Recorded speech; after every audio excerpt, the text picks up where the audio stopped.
आदाब, नमस्कार, सत श्री अकाल, जय हिंद। दोस्तों, जब से हमने ये चैनल शुरू किया है, हमने आज तक कभी किसी फिल्म के बारे में बात नहीं की। हमने किसी फिल्म के ऊपर कोई कमेंट्स नहीं डाले। उसकी शायद एक वजह ये रही होगी कि मेरे को नहीं लगता कि पिछले 4-5 साल में बॉलीवुड में हमारे हमारे अपने बॉलीवुड में कोई ऐसी फिल्म बनी हो जिसके ऊपर कमेंट्स डालने की ज़रूरत पड़ी हो। अब तो शायद बॉलीवुड फिल्म बनाना भूल चुका है। शायद नहीं, यकीनन भूल चुका है। अब तो सिर्फ साउथ की रीमेक बनती हैं और सभी बड़े नाम क्या लें, सभी उसमें काम करते हैं। किसी को कोई मतलब नहीं कि हमने अपनी पहचान, अपनी संस्कृति को ज़िंदा रखना है। नकल, कॉपी पेस्ट चल रहा है और कुछ नहीं। दो बड़े घराने बॉलीवुड को ख़त्म करने के मेरे हिसाब से ज़िम्मेवार हैं। ये दो बड़े नामों ने बॉलीवुड ख़त्म कर दिया है, ऑलमोस्ट ऑलमोस्ट ख़त्म हो चुका है। ओटीटी पे आ रहे हैं लोग, लेकिन जो बड़ा पर्दा है वो बड़ा पर्दा है, ओटीटी ओटीटी है। बड़े पर्दे का कोई मुकाबला ना था, ना है, ना कभी होगा। आज हम बॉलीवुड की भी बात नहीं करेंगे, उन बड़े घरानों की बात नहीं करेंगे, बड़े नामों की बात नहीं करेंगे।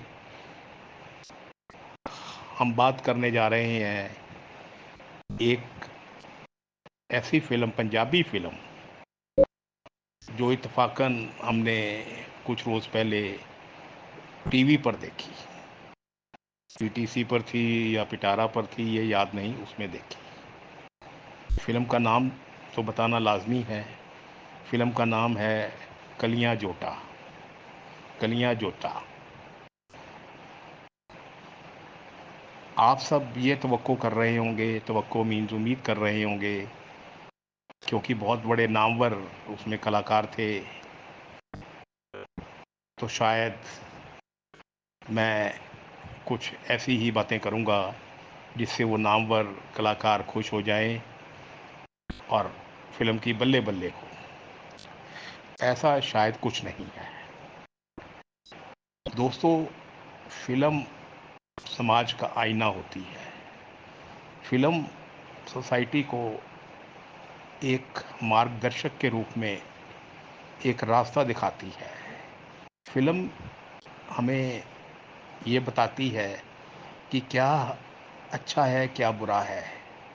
बेशक राज कपूर साहब कहा करते थे कि फ़िल्म बेसिकली एंटरटेनमेंट है, लेकिन एंटरटेनमेंट के साथ साथ हमारी ज़िम्मेवारी भी है, प्रोड्यूसर्स की, डायरेक्टर्स की, कि हम कोई फ़िल्म में कोई इशू लें, कोई समाज को मैसेज दें, कोई अच्छी चीज़ बताएं।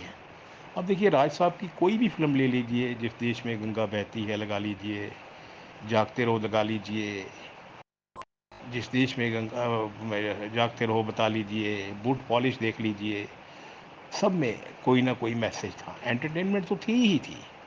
इवन सत्यमेव जयते, उसमें भी पूरा एक मैसेज था कि रियल ब्यूटी, फेशियल मतलब जो दिखती है बाहर से वो नहीं होती, अंदरूनी ब्यूटी होती है। हम फिर आते हैं ये कलियां जोता के ऊपर। हमने बताया उसमें दो बहुत बड़े नामवर कलाकार थे जिनका बहुत बड़ा नाम है पंजाबी इंडस्ट्री में।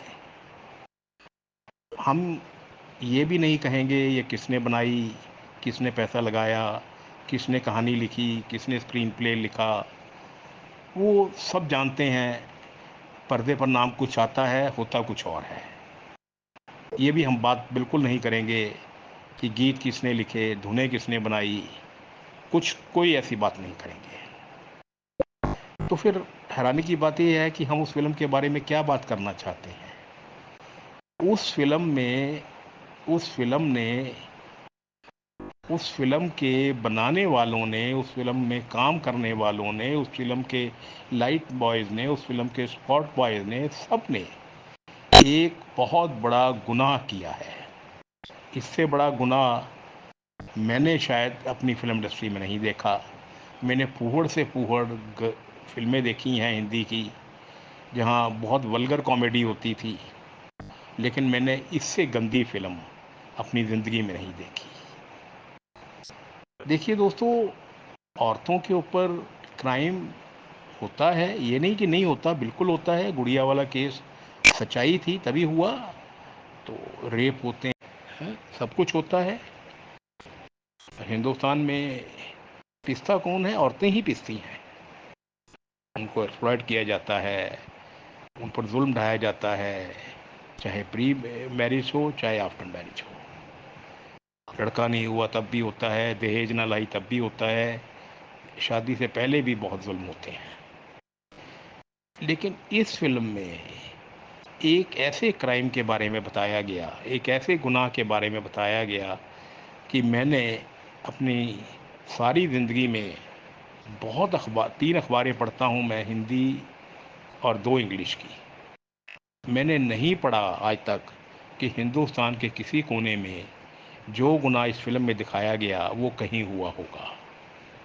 मैंने नहीं पढ़ा, मैंने नहीं सुना भी नहीं। तो इस फिल्म से जुड़े हुए सब लोग, चाहे कोई सूफी स्कॉलर हो, चाहे 2 बच्चों की माँ हो, सुपरस्टार हो, सब ने एक ऐसे गुनाह को जन्म देने की कोशिश की है, लोगों को ये बताने की कोशिश की है कि ये गुनाह नहीं हुआ, आप करके देखिए।